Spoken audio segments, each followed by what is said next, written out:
Hey guys, welcome to today's video where I'm going to be making this HW-530 signal generator kit. It's a really cool kit. It's useful for generating a bunch of different waveforms, so I hope you guys enjoy this video. Here's everything that came with the kit. It came with 0 instructions. What you see on the sticky note is all of the information I have, but the board's laid out pretty good, so we should be good to go. Here's the board. The kit didn't come with any instructions, but this is pretty well labeled, so I should be able to make it work. The only kind of odd thing is up here. I'm going to have to figure out what that's all about.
Okay, one last piece. Basically what I've kind of determined is they sell two kinds of these.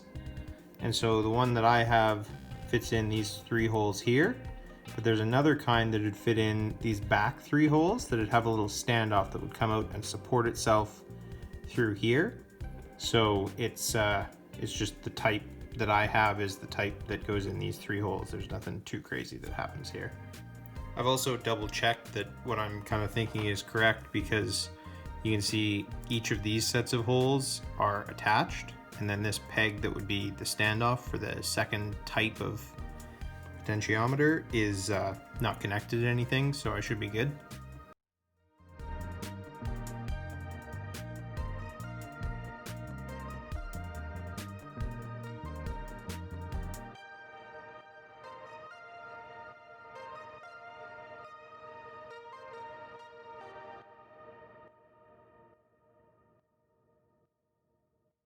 And there we go.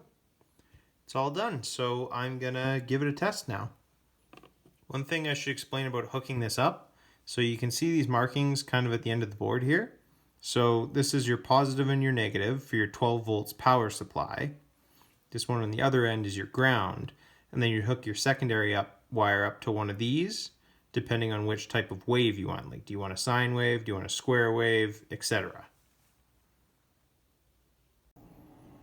Okay, and here is our test. Plugging it in, the LED lights up, which is good.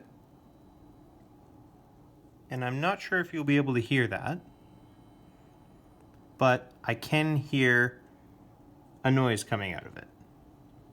So it is working. It's kind of interesting. I'm gonna have to see if you can hear this on video later, but as I play with the coarse adjustment knob,